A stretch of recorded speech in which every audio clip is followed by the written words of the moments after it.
bad way of going at it. I think you want the General Assembly to deal with this. And I think now that we have a Democratic General Assembly, and you think about who's going to be in charge of these committees, people like Scott Saravel in the Senate, Patrick Hope is going to be a subcommittee chair on the Courts of Justice in the House.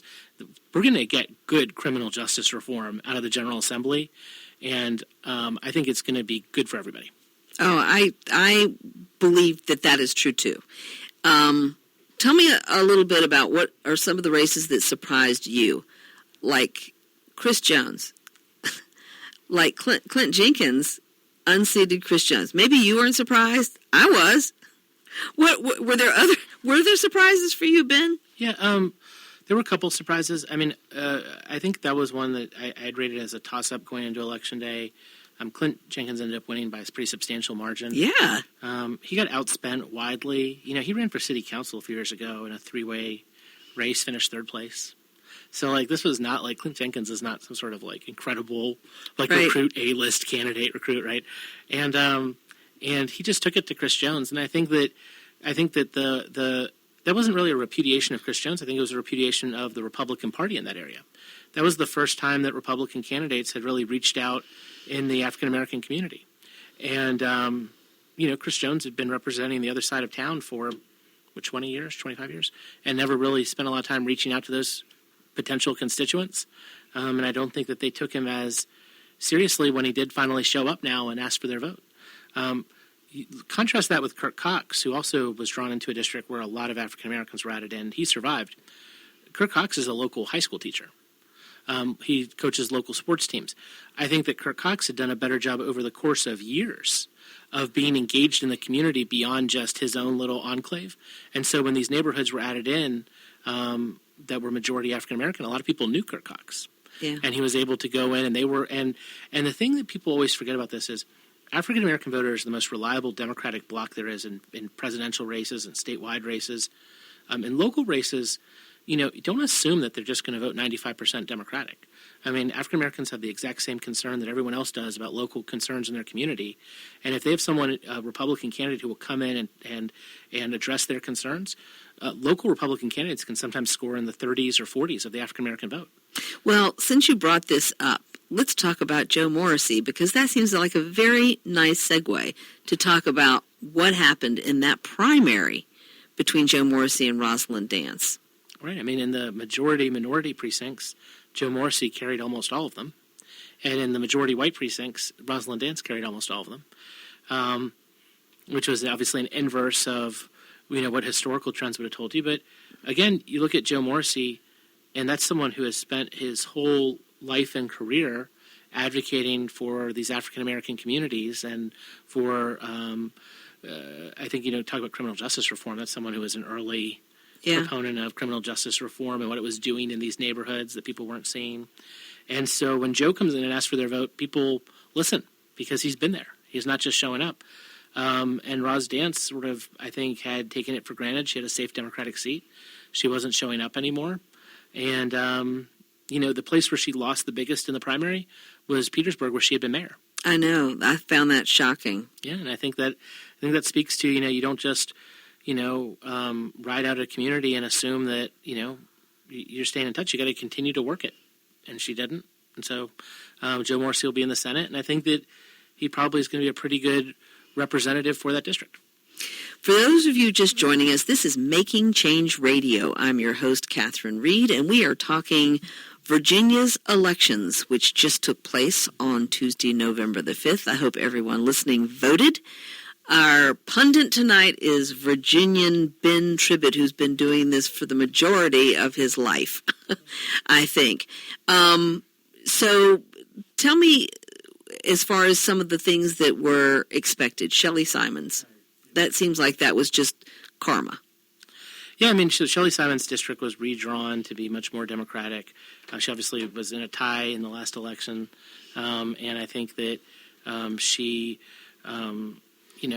put him by 16 points. I mean, for it being a dead tie last time and having her, there much ado was made in the national media over that. Like the whole balance of our legislature hung in pulling a name out of a bowl. Mm-hmm. Like, where does that happen? Well, in Virginia.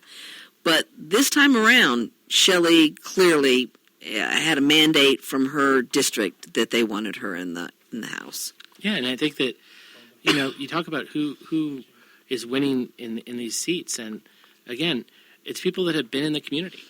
The quality of the candidates that we're putting up on the Democratic side. Shelley's a school board member.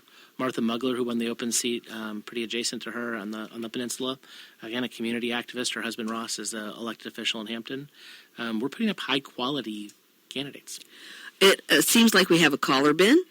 Hello, you're on the air on Making Change Radio. Do you have a question? Or not? Okay. We got a prank caller? I don't know, Ben. You invited anybody to call. There we go. You're on the air. Do you have a question? Okay.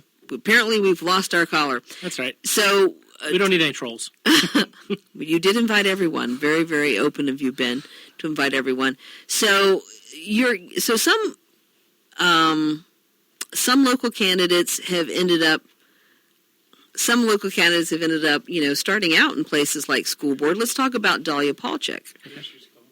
Dahlia started out on the school board, ended up running for the Board of Supervisors, and clearly has prevailed. And she's got to be one of the younger members, I think, who's ever served on the Fairfax County Board of Supervisors. Yeah, I mean, that's obviously a safe Democratic seat. I thought her primary win was impressive, large, broad across the district.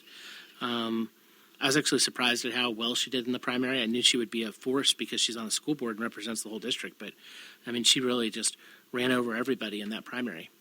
So we were talking a bit, too, about how when you get to a place where Alexandria and Arlington particularly have gotten to be deeply blue, the race ends up being in the primary. And the primaries are historically very low voter turnout.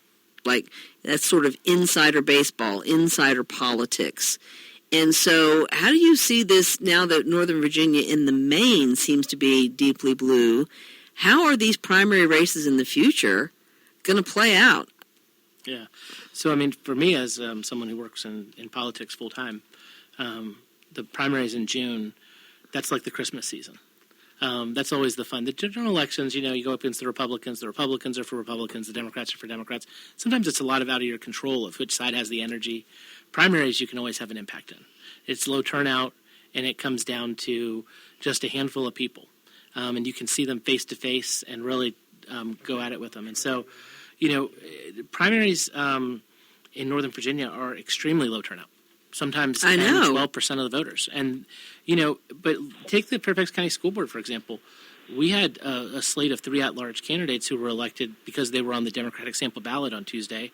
They were nominated by, less than 1,000 votes each for the endorsement on the FCDC. So, these types of nomination contests have extremely low turnout, and every single person really matters in them. So, do we have a caller on the line? Yeah, hello.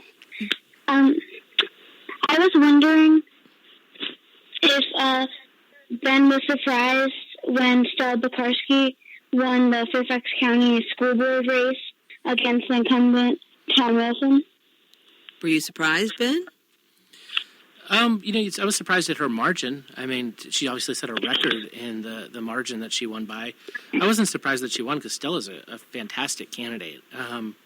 She has worked in that community, and the incumbent, I think, wasn't showing up to meetings. He was frequently late or not showing up. He got nicknamed True-Up Tom by the end of that campaign. And, yeah, totally. And so, I think the caller sounds like a student. Are you a student in Fairfax County Public Schools? Yeah, I am. So, are you happy that Stella won? Very. Fantastic. Thank you so much for calling into the show. We appreciate your interest. Maintain it for the rest of your life. Okay. So, Ben, tell me some of the